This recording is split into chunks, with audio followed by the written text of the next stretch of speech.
Season 1. Elisa's group captured Calvina. After his mother was captured, Nico lay sadly on the side of the road. The mother he loved has now turned into a vampire. The girl he loves is also a vampire. Nico feels like he has been abandoned by the whole world, losing hope in life. Meanwhile, Calvina was locked away in the vampire ship's dungeon, awaiting her judgment under the sun's rays. Elisa, though, couldn't bring herself to let Calvina face such a fate, especially since Calvina was Nico's mother. At that moment, the power of the spark manifested again. Through the blinding light, Elisa saw Dracula approaching Nico. He used the promise of saving Calvina to try and persuade Nico to join him. However, Calvina had already turned into a shadow vampire, and even if she were rescued, she would only be a puppet. Nico refused to ally with the vampires. Unexpectedly, Dracula claimed that he could return Calvina to her original state. Suddenly, Dracula spoke directly to Elisa, revealing that he knew she was there and that he would come for his ruby stones. Elisa, undeterred by Dracula's threat, rushed to ask the clan leaders if there was a way to turn a shadow vampire back into a human. The leaders, realizing they couldn't hide the truth any longer, reluctantly told her about the ritual performed by grandmasters that could free the shadow and restore the puppet to their true self. Elisa then asked why they hadn't released them all. The clan leaders couldn't help but laugh at her question, realizing that the answer was far more complicated than she imagined. Of course, the clan leaders didn't release the shadow vampires because they needed slaves to serve them. If they freed all the shadows, who would serve the vampires? Elisa was furious at their shamelessness and, in her anger, accidentally let slip that her close friend, Ivy, was also a shadow vampire. This led to Ivy being sent to the back to work, as only the clan leaders and their heirs were provided with proper accommodations. In a matter of moments, Ivy reverted back to being a slave. She began deliberately distancing herself from Elisa, making her feel the harshness of the situation. Meanwhile, the clan leaders had set a date for Calvina's punishment. They planned to bring her to the deck the following day and expose her to the sun. After learning this, Elisa couldn't hold back her resentment towards Lars, as his father had been the one to make this decision. Elisa was determined not to let Calvina burn under the sun, so she secretly unlocked the cage and freed Calvina. However, Calvina showed no gratitude and instead took the opportunity to injure Magnus, intending to steal the ruby stones for her master Dracula. Fortunately, Elisa managed to catch Calvina in time and lock her back into the coffin. However, Magnus had already been wounded by a silver arrow, and he couldn't hold on much longer. Feeling ashamed and regretful, Elisa ran to the deck and cried, ripping up her mother's journal in despair. She thought she wasn't worthy of being chosen by the spark. However, as the torn pages scattered across the ground, they pieced together into a map. By accident, Elisa unlocked a clue left by her mother, realizing that with this map, she could finally untie the knot in her illusion and defeat Dracula. Meanwhile, Nico made a firm decision. As long as he could save his mother, he would cooperate with Dracula, no matter the cost. However, before that, Dracula wanted to test Nico. If he could replace his mother and become the leader of the Red Mask, Dracula promised to lift Calvina's vampire shadow curse. On the other hand, angered by Elisa's reckless release of the prisoner, had locked her up in the dungeon to reflect on her actions. Moreover, Elisa's cell was right next to Calvina's. At this moment, Calvina had regained her senses and forgotten everything that had just happened, including that she had a son. All the vampire shadows were like this. They couldn't retain their memories or autonomy. Calvina desperately pleaded with Elisa to tell her more about her son. Elisa praised Nico without holding back any affection she had for him. Meanwhile, Nico was facing Red Mask alone, and the best way to earn their respect was to challenge them head-on. Nico fought and defeated the leader, causing trouble, earning the respect of Red Mask. Dracula, observing from the side, was pleased and left. At the same time, Lars, determined to save his father, changed the ship's course and headed back to his homeland in Norway. He sought the help of an old woman in Tromps to save his father. However, the old woman insisted that she could only help if she met Elisa. The old woman in Tromps explained that the silver left in Magnus's body had locked his heart, preventing it from beating. The only way to unlock his heart was for Elisa to enter Magnus's consciousness and awaken it. Elisa immediately agreed, and she entered Magnus's mind. However, there she found the vampire clan leaders planning to imprison her mother. Elisa, determined, continued forward with a torch in hand until she finally caught up with Magnus. There, she saw him taking the Grimmer family's gemstone, a red jewel that could protect vampires from sunlight. Magnus raised the gem high and shouted that all vampires wishing to leave the battlefield must kneel before the Drakus family. Just then, Magnus's brother, Ragnar, appeared, telling Magnus that their father wouldn't last much longer. Magnus rushed to his father's side, and knowing that his time was short, their father removed the Drakus family's red gem and handed it to Magnus. Magnus, who had been deeply moved by his father's last words, found himself shocked when his father declared that Ragnar was unfit to lead the family because there was darkness in his soul. Just as the family dynamic unfolded before Magnus's eyes, Elisa was suddenly swept into a vision of the past. The moment Lars was born, she was touched by the warmth of the scene before her, but unexpectedly, the spark in her hand began to glow brightly. Magnus, realizing something was amiss, detected Elisa's presence and questioned why she was there. Elisa explained that she had come to free him. Magnus, still confused, believed that he was with his family and that this place was his rightful home. Elisa quickly explained that his mind was being controlled by silver threads and that everything he was experiencing was an illusion. She urged him to return to the real world where his son Lars was waiting for him. Hearing this, Magnus's mind began to clear. As he regained his senses, he was horrified to see the face of his wife, which had previously been soft and loving, now distorted and monstrous. He hesitantly reached out and took Elisa's hand. A second later, the two returned to reality, but Magnus needed to rest for a while to get out of his trance.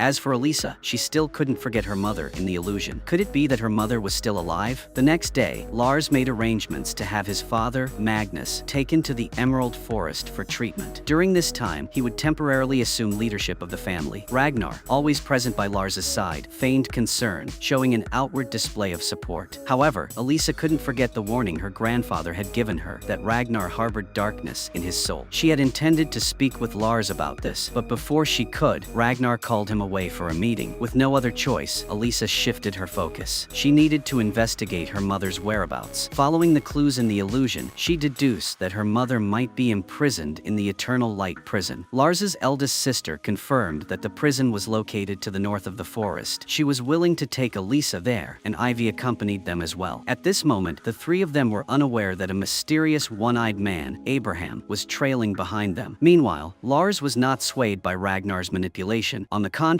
he kicked him out of the meeting room. The reason was simple. This was a meeting of the clan leaders, and Ragnar had no right to participate. Ragnar left in a rage, and Lars's second sister, fearing Ragnar might have ulterior motives, gathered all her courage to follow him. As a result, she accidentally discovered Ragnar secretly contacting Dracula. On the other hand, in the meeting with the clan leaders, the discussion about how to deal with Elisa and Calvina became increasingly heated. Naturally, Lars wanted to protect Elisa, but he could not go against the vampire laws, so he had no choice but to delay the decision. Lars suggested imprisoning the two of them in the Eternal Light prison for the time being. Unexpectedly, the faces of the clan leaders suddenly changed, and they quickly said that such an action must not be taken because there was a special prisoner in the Eternal Light prison. Lars felt confused, as the prison had been abandoned for centuries. Who could possibly be imprisoned there? The clan leaders had no choice but to reveal the truth. The person imprisoned there was Elena, Elisa's mother. Upon hearing this, Lars immediately ran outside, eager to share the good news with Elisa. However, he was informed by Elisa's adoptive father that Elisa had already gone into the forest with Ivy and his eldest sister. Lars rushed in the direction they had gone. Meanwhile, Elisa's group had arrived at the entrance of the Eternal Light prison. The three of them entered cautiously. As soon as Elisa looked inside, she saw her mother. Although they were separated by a shield of light, Elisa, linked to the Grimoire family's ruby, shared her power with Lars, allowing them both to resist the light. Elisa rushed into her mother's arms and asked, "Why did they imprison you?" Elena explained that the vampires wanted to protect their clan. The clan leaders feared that if Elena succeeded in untying the knot, all vampires would turn back into humans, so they imprisoned her and lied to everyone, claiming that she had died. However, if Dracula found the knot before them, everyone in the world would become his shadow. Elisa, being the chosen one with the spark, had to make a difficult decision. While the two mother and daughter were talking, Lars arrived and opened the light shield. After centuries, Elena was finally freed. At the same time, Lars's younger sister backed to the base to inform everyone that Ragnar had betrayed the clan. Unfortunately, it was too late. Ragnar had captured the leader of the Virad clan and stolen her ruby. Using the power of the ruby, Ragnar summoned the vampire's natural enemy, an entire pack of wolves. Ragnar then threatened the clan leaders to hand over their rubies. Since the young heirs were being held hostage by Ragnar, Elisa's grandmother was the first to give up her ruby, and the other clan leaders followed suit. At the same time, Abraham stormed into the prison, shouting that they had arrived and urging everyone to escape. Lars, preparing to leave, predicted through his ruby that Ragnar was approaching. Upon hearing this, Elena quickly hid her daughter, then retreated into the light shield, pretending that Elisa was never there. With Ragnar holding many rubies, he easily captured Lars, and the other clan leaders were also imprisoned. Elisa, wanting to rush out to save Lars, found that the spark in her palm began to glow. She saw the demon order Elizabeth to inform Dracula Dracula that help was on the way. Elisa assumed that the help referred to Ragnar, bringing the rubies he had obtained to Dracula. In this dangerous situation, Elisa had no choice but to stop Ragnar. Ivy and Lars's older sister continued to follow and assist her. First, they returned to the base to distract the pack of wolves surrounding everyone, trying to save them before sunrise. Elisa, the only one who wasn't afraid of sunlight, was chosen as the bait. Ivy and Lars's older sister helped everyone escape into the houses. Soon, the sun began to rise, and Elisa ran away from the wolves. As the wolves were about to pounce on her, Lars's older sister quickly rushed out and pulled Elisa into the house. Additionally, there was a tunnel between the wooden houses, which allowed Lars's sister to reach Elisa in time. Elisa went down the tunnel to the heir's house, where she met her younger brother. She emotionally told Tammo that their mother was still alive. Meanwhile, Ragnar was arguing with Lars, blaming his father for not allowing him to succeed as clan leader. He resented Magnus for handing over the clan's leadership to Lars after the incident. He hated not being able to kill Lars immediately, but for now, Lars was still useful. Ragnar said he had prepared a ship on the east side, and tonight, Lars would have to board the ship and leave. If not, he would kill Elisa's younger brother and several other heirs. With no other choice, Lars had no option but to agree. Ragnar stated that they would set off to Russia after sunset. Abraham, hiding in the corner, overheard everything. Soon, he approached Elisa and proposed an alliance. However, Elisa wasn't fond of Abraham, as he was a notorious vampire hunter. For years, he had been relentlessly killing her kind. To convince Elisa, Abraham admitted that he knew where Ragnar intended to take Lars and the gemstone. Hearing this, Elisa reluctantly agreed to cooperate. On the way, Abraham told her that a part of Dracula's gemstone was buried in Beloved's tomb, a place where ordinary vampires couldn't enter. So, Abraham needed Elisa's help, as he was a vampire too. Meanwhile, Ivy, searching for Elisa, unintentionally encountered the old woman from Tromps. The old woman spoke many cryptic words that didn't seem to make sense and then touched Ivy's forehead. On the other side, Dracula told Niku that he would be going to Russia with him to retrieve the gemstone. The reason Dracula chose Niku was simple. Since Elisa liked him, he would undoubtedly prove useful. Dracula ordered his subordinates to create a silver chest and entrusted Niku with guarding it, as the chest would likely be used to contain the gemstone. Back with Elisa, she took Abraham back to the ship, intending to sail to Russia to rescue Lars. However, Alina disagreed with her daughter's plan, believing that they should first search for the knot. Hearing this, Elisa felt deeply disappointed. Alina, in turn, asked Ivy to convey to Elisa that the final drawing related to the knot was hidden at the Vamalia residence. As night fell, several brave heirs made the decision to follow Elisa and rescue Lars. However, Ivy suddenly stopped Elisa's adoptive father, intending to ask where Elisa's journal was. Her words expressed dissatisfaction with the rescue mission, believing that Elisa should focus on finding the knot rather than wasting time on Lars. Meanwhile, Elisa's younger brother was eavesdropping on their conversation. Realizing how precious time was, Elisa quickly went to say goodbye to her mother. Unexpectedly, a missile appeared, pulling Elisa into an illusion created by Dracula. Elisa found herself sitting in a carriage, with Niku as the driver. Sadly, Niku couldn't see Elisa in the illusion. With a heavy heart, Elisa returned to the ship. Her adoptive father stood on the shore, watching the ship depart, but he suddenly noticed that Tammo was missing. It turned out that Tammo, unable to ease his worry about Elisa, had secretly boarded the ship with his best friend. The two of them saw Ivy find the journal and was completing the map. Just then, a loud noise echoed from the ship's deck. Abraham noticed a massive dark cloud and powerful lightning ahead. The gemstone that could create this storm was in Ragnar's possession, which meant that he and Lars were not far off. Ragnar turned his back on Elisa's ship, confident that they wouldn't survive the storm. Giant waves rose from the sea, and rain mixed with seawater crashed violently against the ship. Ivy and Lars's older sister were still studying the journal, but they hit their first obstacle. They couldn't decode the date on a map. At that moment, Tammo appeared and said he knew how to solve it. The date corresponded to Alina's birthday. Hearing this, Ivy immediately realized that this meant Elisa was the last person with the spark, the only one who could find the knot. The knot was truly magical. If Elisa untied it, all vampires in the world would become human. But if Dracula were to undo it, all humans would turn into shadow vampires. Ivy shared her theory with Elisa, but before Elisa could make a decision, her team called for her. Dawn was approaching, and she had to go outside to steer the ship in place of Abraham. The storm on the sea grew more intense, and soon, Elisa was thrown off balance by the waves. The seawater flooded into the ship through the gaps, and the crew could only try to block it with their hands. Ivy noticed the journal pages were soaked, and she became deeply concerned. Her face suddenly turned pale. The power left in Ivy by the old woman began to activate. The massive waves on the sea suddenly stopped. Then vines with purple-tipped green leaves grew to seal the ship's holes. Lars's older sister found this strange and secretly plucked a leaf, hiding it away. On the other side, in Russia, Niku followed Dracula's instructions to move the ruby jewels from the grave into the silver chest. To prevent Niku from betraying him, Dracula kept the key to the chest for himself. Meanwhile, Ragnar and Lars successfully arrived in Russia. Lars questioned Ragnar about why they had to come here, and Ragnar replied that tonight he would meet his ancestors. Lars didn't understand the meaning of this, but the answer was soon revealed. Through the spark, Elisa saw the developments in Russia. Indeed, Ragnar had gone to meet Dracula. Ragnar intended to offer his collection of ruby jewels to Dracula in exchange for what he desired. However, Dracula wasn't interested in wasting time with Ragnar. He would not keep his promise to Ragnar. All Dracula wanted was the ruby jewels. He threw Ragnar into the sunlight, watching him turn to ash. Then, Dracula ordered Niku to collect Ragnar's ruby jewels and place them into the silver chest. Afterward, Dracula threatened Lars, insisting that he must cooperate with him. At this point, the two young men Elisa cared about the most were both in Dracula's hands. She could only watch as everything unfolded, but felt powerless to stop it. Elisa's consciousness returned to her body, and although the storm had finally passed, her mood was complicated. Dracula had obtained all the ruby jewels, leaving her with little hope. Ivy, noticing Elisa's distress, reminded her that they needed to go to the Vamalia family to get the final piece. Without it, even if they rescued Lars and Niku, it wouldn't make a difference. Elisa's mind was consumed with thoughts of love, and she wanted to argue, but both Niku's mother and Lars's elder sister agreed with Ivy's perspective. The most important task now was to find the final piece and the knot before Dracula did. With no other choice, Elisa reluctantly gave up on rescuing Niku and Lars for the moment, shifting her focus to the Vamalia family. After a long and exhausting day, everyone planned to rest and regain their strength. However, to Elisa's surprise, Tamo suddenly pulled her aside and reminded her that Abraham's sister still had a heartbeat. He might be half human, half vampire. On the other side, Lars accidentally discovered that although Dracula had obtained all the ruby jewels, he still didn't know the location of the knot. In the middle of the night on the ship, the changes in Ivy's body became more and more apparent. She had no idea what the old woman had done to her. At that moment, Ivy heard the old woman's voice. She told her to listen to the sounds of all things. Ivy calmed down and soon heard the sound of a paintbrush. Cautiously, she followed the noise and discovered Abraham was drawing the map again. Ivy didn't trust him, so she immediately went to tell Elisa. Upon hearing the news, Elisa rushed to confront Abraham. To her surprise, he explained that the previous water leak on the ship had nearly ruined the journal pages, so he thought it would be safer to keep a copy of the map. After saying this, he handed Elisa the copy of the map he had made. To prove that he didn't have any ulterior motives, Abraham also admitted to Elisa that he had a heartbeat. It turned out that Abraham was the child of both a vampire and a human. His vampire father had been ruthless, causing his mother to suffer greatly throughout her life. That's why Abraham became a vampire hunter. However, he couldn't possibly kill all the vampires in the world on his own. The only way to end the vampire empire was by helping Elisa unravel the knot. At that moment, they saw the continent on the other side of the shore. They had finally reached their destination. Elisa, Calvina, and Ivy went to find the map, while the others stayed behind to guard the ship. Before leaving, Elisa instructed Tamo to watch over Abraham. Once everything was arranged, the three of them made their way to the harbor and entered the city. They quickly arrived at the Vamalia family estate, where a few members of the Red Mask group were waiting outside. The three of them disguised themselves as members of the group, overhearing the password to pass through the gate and successfully infiltrating the building. It turned out that Red Mask was gathered inside for a meeting. They were planning how to eliminate all vampires when the three of them snuck past the excited group and headed upstairs to find the final piece. Unexpectedly, the spark in Elisa's hand began to glow, and she guessed that the final piece must be nearby. Ivy picked up a family photo on the table, which included Tamo and a young Elisa. Suddenly, Ivy remembered a hint from Alina. Could the final piece be hidden behind the photo? She immediately removed the picture and, to her surprise, found the final piece behind it. In their excitement, they accidentally made a noise, attracting the attention of the Red Mask group outside. At the crucial moment, a member of Red Mask suddenly removed their mask. To their shock, it was Elisa's adoptive father. Elisa rushed to embrace him, but just then, the spark in the broken shards of a mirror glowed, revealing Dracula's face. He thanked them for guiding him to the final piece. Before anyone could fully understand the situation, the Red Mask group downstairs discovered their presence. In a critical moment, Calvina came up with a plan. She pretended to capture Elisa and her group. The Red Mask members recognized Calvina as the leader of the main branch and immediately halted their attack. Calvina asked if they had a cell, claiming she wanted to interrogate the three vampires to find out about their accomplices. However, the leader of the Red Mask group wasn't a fool. He sensed sensed something was wrong, so he decided to keep the final piece for himself. To gain their trust, Calvina offered to kill one of the vampires. Knowing Elisa wasn't afraid of the sunlight, she deliberately chose her to take the punishment. One of the Red Mask members escorted Elisa outside. Just as the leader was confused about why Elisa wasn't being burned by the sunlight, Calvina quickly drew a knife and pressed it to his throat. With that, she and Elisa successfully obtained the keys to the prison cell and the final piece. Elisa immediately rescued Ivy and her foster father, and the four of them quickly left the place. Meanwhile, on the ship, the group of companions, seeing that Elisa hadn't returned yet, considered venturing out to search for her. However, Malcolm disagreed with this idea, as Elisa had instructed them not to leave the ship no matter what happened. Unexpectedly, Abraham, who was nearby, volunteered to go outside and meet Elisa. Tammo knew his sister didn't trust Abraham, and just as everyone began to regret letting Abraham go, Elisa's group returned safely. Everyone was curious why Elisa's foster father was here. It turned out that after discovering Tammo had secretly boarded the ship, he became worried and went to Valmalia earlier to wait for them. At first, he believed Elisa would make the right decision and not go to Russia, but instead come to Valmalia to find the final piece. The truth proved that the foster father had not waited in vain. Suddenly, Elisa asked where Abraham was. At that moment, Abraham went to meet the leader of the Red Mask group. Unexpectedly, the two were already familiar with each other. It turned out that Abraham's goal was to use the Bloodstones to dominate the world, to control all vampires, and to reign over all humans. Elisa had fallen into a trap. At that moment, the oil lamp fell to the ground and the flames quickly burned the map. Seeing that the map was completely destroyed, Elisa reached into her pocket, only to find that the copy of the map was also gone. It was certain that Abraham had stolen it. At the same time, Dracula brought Niku and Lars to the border of Transylvania. Lars seized the opportunity to fix the carriage and secretly approached Niku. Lars tried to convince Niku to help him open the silver chest so they could destroy the Bloodstones and prevent Dracula from unlocking the knot. Niku, persuaded by Lars, agreed to wait until Dracula fell asleep. Lars then cut the iron wire holding the key, but suddenly, Dracula woke up and tightly gripped Lars's neck. Although Dracula did not kill Lars, he made it clear that he would not tolerate such an incident happening again. Meanwhile, Elisa, through the spark in her hand, learned that Dracula would arrive in 2 days. They had to prepare for battle. Not only did they need to steal back the copy of the map from Abraham, but they also had to figure out how to steal the Bloodstones. That night, Ivy dreamt of the strange old woman again. When Ivy seemed to be losing control, fortunately, Lars's older sister woke her up. She noticed the pattern on Ivy's legs and realized what had happened to her. Ivy was slowly becoming the next Noaide, a sign that a new prophet was about to be born. Ivy would gain the power of nature and establish a connection with the mother of all things. At that moment, an uninvited guest appeared. Abraham demanded that Elisa help him gather all the Bloodstones, promising to hand over the copy of the map as a reward. However, Elisa, having been deceived once before, wasn't so easily persuaded to cooperate. Meanwhile, Ivy, fearing that Elisa might fall into another trap, used the power of Noaide to eavesdrop on the conversation between the two. Unexpectedly, just as she was listening to half of the conversation, a hand suddenly reached out from the wall and pulled Ivy into an illusion. The old woman said that the knot was inside the cave nearby, and she could take Ivy in to have a look. Ivy explained that she didn't have the spark, so she couldn't enter. The old woman replied that Ivy's best friend did. Elisa could help her. As soon as the old woman finished speaking, the spark in Elisa's hand suddenly lit up, successfully opening the stone door. However, Elisa had no idea what had just happened. Ivy followed the old woman into the cave. The old woman explained that the spark was actually Dracula's humanity. When it combined with the 13 ruby stones, it would form Dracula's heart, which could undo the knot. However, anyone who wanted to untie the knot must pass 5 trials of humanity. Elisa would need Ivy's help to pass the final test. The old woman warned Ivy that the spark's power would gradually run out. If they cannot untie the knot before the eclipse arrives, Dracula will win, and at that point, the power of the spark will also disappear. This is because Ivy is lost in the world of consciousness, leaving her body in a state of coma, which causes great concern for Elisa's group. Unexpectedly, Calvina, who is nearby, suddenly goes insane and loses her rationality in an instant. This is a sign that Dracula is approaching. Only when the distance between Calvina and Dracula is shortened can Dracula control the shadow vampire Calvina. Just at that moment, Ivy suddenly wakes up and tells Elisa that they must complete the mission within 3 days. Otherwise, when the eclipse ends, everything will fail. This also means that Elisa cannot avoid cooperating with Abraham to exchange the ruby for the map. To find Dracula's ruby, Elisa intentionally lets Calvina go, knowing that the shadow vampire will definitely seek out its master. Therefore, they just need to follow her. The group follows followed Calvina to an abandoned house and, as expected, found Dracula there. Niku ran to his mother, pleading with Dracula to release Calvina from her shadow vampire state. However, Dracula suddenly went back on his word. Seeing this, Elisa decisively revealed herself, shouting for Abraham, who was waiting outside. Abraham arrived with a large group of Red Mask members, and a massive battle was about to unfold. Both sides roared before charging into each other. The battle was devastating for both sides. Abraham managed to shoot Dracula with a silver bullet, but Elisa was accidentally caught in the crossfire. Like Dracula, she fell into a relentless fever. With no other choice, the group brought both of them back to the ship. Amid the chaos, Malcolm was captured by the Red Mask group. During this time, Lars retrieved the ruby and attempted to use it to enter Elisa's consciousness to save her. However, he accidentally discovered that her consciousness had merged with Dracula's. He was unable to separate Elisa's mind from Dracula's, leaving her no choice but to fight through the fever herself. She had no choice but to find her own way out. At this moment, Elisa found herself trapped in Dracula's consciousness, witnessing his past. Dracula once had a happy family until the country was invaded by the Turks. As Count Dracula, he was ordered to lead the army against the enemy. However, during his absence, the enemy's son was captured, and rumors spread among the people that Dracula had been defeated and met a tragic end. Heartbroken by the news, Countess Elizabeth, Dracula's wife, chose to end her own life. When Dracula returned triumphantly, he found only his wife's lifeless body. Devastated by the loss of his beloved, Dracula fell into despair and decided to abandon everything. His humanity transformed into the spark and left his body. Even if he were to endure the flames of hell for eternity, Dracula had no regrets about becoming cruel for the sake of his love. Meanwhile, Tamo, in an attempt to rescue Malcolm and the others, ventured alone to the Red Mask base to negotiate with Abraham. Abraham demanded that Tamo steal the last 3 ruby stones in exchange for Malcolm's release. Abraham demanded not just the 3 ruby stones, but also Tamo's best friend and the map. Hearing this, Tamo was deeply puzzled. He knew Lars had 2 ruby stones, but he had no idea where the third one was. Abraham revealed that the last ruby, the Belov ruby, was inside Dracula's body. Nearby, Malcolm kept looking at Tamo, silently pleading with him not to do anything reckless. Meanwhile, within the illusion of Dracula's memories, Elisa attempted to persuade him to let go of the knot in his heart. She reminded him that even making deals with demons couldn't change the past. Just as she spoke, Elizabeth suddenly appeared. She expressed that she didn't want Dracula to keep making mistakes. Elizabeth told him that he still had a beautiful soul, a soul that had taken the form of the spark now resting temporarily in Elisa's palm. Elizabeth's appearance shook Dracula's convictions. At this critical moment, Tamo hurriedly returned to the ship and confessed Abraham's demands to the group. Elisa declared that they must work together to find a solution. Dracula questioned why Elisa believed he would agree to such a plan. Hearing this, Elisa proposed an alliance with Dracula. They decided to join forces to eliminate Abraham first and then address their own conflicts afterward. Once Dracula agreed, both of them woke up simultaneously. To show his sincerity, Dracula finally released Calvina from her shadow vampire state, restoring her consciousness and free will. However, before heading off to resolve the knot, Elisa insisted on rescuing Malcolm and Tamo's best friend first. Calvina and Niku took the lead to scout the area and observe the Red Mask patrol patterns. Unbeknownst to Elisa, this was all part of Abraham's scheme, and he had already set a trap. While Elisa remained unaware, Dracula immediately recognized the ambush. He proposed a plan to rescue Malcolm's group. Elisa would take him as a hostage to draw Abraham's attention, allowing the others to use the distraction to rescue the captives and steal the ruby stones. Dracula also handed over a replica of the map, but was still met with Ivy's distrust. To prove himself trustworthy, Dracula reluctantly regurgitated the Belov ruby from his body and gave it to Elisa for safekeeping. Meanwhile, Malcolm, who was imprisoned, refused to sit idly by. Realizing that he had turned 18 and could now forcibly manipulate human minds, he began using his ability. However, the entire base was under Abraham's influence, limiting Malcolm's powers to only 70%. While he couldn't command the Red Mask members to open the doors, he was able to order one to steal a replica of the map. The subordinate quickly succeeded in obtaining it. To avoid attracting Abraham's attention, Malcolm and Tamo decided to split the responsibility of memorizing the map, each learning one half. However, at a critical moment, Abraham suddenly returned. Spotting the subordinate under the vampire's mind control, he immediately ordered a search of everyone to check if the map had been copied or stolen. However, since Malcolm and Tamo had already memorized the map, the search revealed nothing. Meanwhile, Dracula and Elisa's group arrived at the Red Mask base, fully prepared for a fight. Abraham, too, was ready to confront them, with several ruby stones hanging from his body. Elisa presented 2 ruby stones and Dracula, who stood behind her, as leverage. She demanded that Abraham Abraham release the hostages first before she handed over the third ruby. The Red Mask members brought out the two captives, but Malcolm shouted loudly, warning Elisa not to give Abraham the ruby. He claimed Abraham wouldn't let anyone leave alive. Abraham pretended not to hear and urged Elisa to hand over the ruby immediately. At that moment, Lars appeared and grabbed the ruby hanging around Abraham's neck. The group immediately executed their plan as chaos erupted. However, Abraham suddenly unleashed the power of the rubies, lifting the heirs into the air with his force. In that critical moment, the energy within Ivy's body exploded. Countless long, thick vines surged toward Abraham, pulling him to the ground. Taking advantage of the chaos, Dracula seized the rubies and the replica of the map, signaling the collapse of their fragile alliance. A new conflict was on the horizon. Elisa used the spark to project her consciousness out of her body and, in the blink of an eye, teleported to Dracula's car. At this point, Dracula had the map replica and the rubies, and he had secretly copied the final piece of the map that Elisa possessed while they were on the ship. That piece was the most critical part of the map. Just as Dracula was reveling in his apparent success, he suddenly heard Elisa's voice behind him. She calmly questioned, "Did you really think I'd leave the real key within your reach for you to copy?" It turned out the piece Dracula had copied was a fake. Furious, Dracula flew into a rage. When Elisa returned to the ship, Malcolm and his best friend Tammo had already recreated a replica of the map. Elisa then revealed the real key piece and used the spark to illuminate the gaps in the map, successfully pinpointing the location of the knot. On the other side, Dracula refused to give up. He tried using the ruby as a key to unlock the location of the knot. After all, the ruby contained Dracula's tears and Elizabeth's blood, which had a connection to the knot. While victory seemed near, Lars was not happy. No one knew what would happen to Elisa after the knot was undone, whether she would become half human, half vampire, and how that transformation would affect her. Elisa herself also felt uneasy. She wasn't afraid of what might happen to her, but she feared losing the people around her. After all, her grandmother and adoptive father were both over 100 years old. If they became human again, they would lose their immortality. Older vampires might even turn into nothing more than skeletons. Just as Elisa was about to undo the knot, the ship was filled with sorrow. Finally, they had reached their destination. Elisa's spark appeared once more, and she was stunned to realize that Dracula had already found the location of the knot. Moreover, they had arrived before the others. Everyone hurried to the cave where the knot was located, but to their surprise, the entrance was surrounded by holy crosses. Lars' eldest sister was puzzled by this sight. If they wanted the vampire to undo the knot, why would they set up these crosses? Elisa, upon hearing this, asked if anyone felt uncomfortable seeing the crosses. It was then that everyone realized these crosses hadn't been sanctified. They were merely used to intimidate others. Gathering their courage, they passed through the crosses, and Elisa used the light to open the stone door. Beside it, there was Dracula's ruby, indicating that he had likely used the ruby's power to open the door. Not daring to delay, they immediately entered. Ivy reminded everyone that in order to undo the knot, they would have to pass 5 tests. They had already passed the first one, the holy crosses. Now, they had to remain highly vigilant. Everyone saw Dracula standing motionless ahead, and the cave was filled with 13 mirrors. Through the first letter on each mirror, they could see that each one represented a different family. On the ground, there was a stone with the inscription, "Be yourself." They believed they needed to find the mirror corresponding to their own family, so everyone stood in front of their respective mirrors. At that moment, they saw a different version of themselves in the mirror. The consciousness of the vampires was pulled into the mirror, leaving only a lifeless body standing still in place. Niku, being human, was confused and had no idea what was happening. Meanwhile, Elisa found herself facing an evil version of herself in the illusion within the ship. She saw a vision of herself when she first left, being bullied by the other heirs. But this time, Elisa was different. She decided to fight back. The illusion claimed that this was the true Elisa, that her evil soul mirrored Dracula's. The illusion tried to deceive Elisa. Even if she undid the knot, the world would still remain dark. The illusion of Tammo was there beside him, trying to deceive the boy. The illusion claimed that Elisa didn't care about Tammo, that she only loved Lars and Niku. That's why she was so stubborn about undoing the knot, regardless of the life and death of her grandmother and the others. As Tammo seemed about to be swayed by the illusion, Elisa suddenly recalled the words on the stone. She spoke to Tammo, saying that these thoughts were truly her own, but everyone had another side to their personality. What they needed to do was to balance and suppress it, not allowing negative emotions to control them. Upon hearing Elisa's words, Tammo regained his composure. He immediately absorbed the illusion of himself. The two sisters successfully left the world inside the mirror and then showed their teammates, who were still trapped in the mirrors, the way out. After comforting and encouraging them, several of the heirs gradually woke up and they successfully passed the second test. Next, a door appeared before for them. Ignoring the fact that Dracula still hadn't woken up, they continued on. Inside, there was a glowing device with the inscription, "Unity is the key to existence." Immediately after, the wall began to leak water. Everyone rushed to the wall to block the gaps, but it was useless. Malcolm recalled the glowing words on the mud, and they quickly gathered around the device. Together, they rotated it, and sure enough, the water disappeared. They had passed the third test. However, the problem was that Malcolm, Tammo, and their friend were stuck to the device. Elisa had no choice but to lead the others forward. The fourth test was a bit different. Inside the tent, there was a large drum, and the old woman had once taught Ivy how to play. In front of the drum were over a dozen stones, each carved with strange patterns. Ivy recognized the pictographs. They formed a sentence centered on the belief in one's own self-confidence. At this point, the solar eclipse had begun. Before the sun, earth, and moon aligned, they had to undo the knot before the eclipse ended. Meanwhile, Dracula had finally passed the second test, but he almost fell victim to an illusion of a beautiful world where his wife was trapped. He quickly moved on to the next test. On the other side, Ivy only needed to drum as the old woman had taught her to pass the fourth test. The inscriptions on the stone had also indicated that the key to overcoming this test was self-confidence. The support from her teammates gave Ivy the courage she needed. She grabbed the drumstick and began playing in the sequence from her memory. Sure enough, the solar eclipse temporarily paused. Lars's eldest sister stayed behind to drum with Ivy, while Elisa, Lars, and Niku continued on. The fifth test presented by the knot was extremely difficult. Elisa was forced to choose between two people, Niku and Lars. One represented the vampire side, one represented humanity. As Elisa hesitated and couldn't make up her mind, the moon above her turned red. This signified that Dracula had entered the fourth test. Elisa was forced to make a decision quickly, but it was too difficult for her. Because of those few minutes of indecision, both of her options disappeared. Instead, Dracula appeared calmly, and he had arrived so quickly because Elisa had already cleared the previous tests. Dracula's appearance made the final test change to choosing one of the three, Lars, Niku, or Elizabeth, who were now suspended in front of the knot. At that moment, Elisa's spark of fire lit up. She felt a connection between the light and Dracula, and suddenly realized something. She was not the one who could undo the knot. Dracula was. The spark of fire was Dracula's humanity, and only when it united with its owner could it influence the knot. Dracula stood before the choice, feeling utterly helpless. Elisa looked at Dracula, torn and struggling with his decision. Suddenly, she thought of another possibility. Perhaps they didn't need to change the reality. The world wasn't just about good and evil, light and darkness. They were meant to balance and suppress each other. Elisa said that they hadn't come here to undo the knot, but to destroy it. Finally, both of them understood. After Dracula bid farewell, Elizabeth personally destroyed the knot. Humans didn't turn into vampires, and vampires didn't turn into humans. The world remained as it was, with both good and evil, with everything maintaining its balance. Everything returned to its original form. Elisa finally understood her own heart. Perhaps she still liked Niku, but she had long loved Lars, the one who had always been by her side. That was the entire plot of the movie. Thank you for following along, and see you in the next video. Goodbye.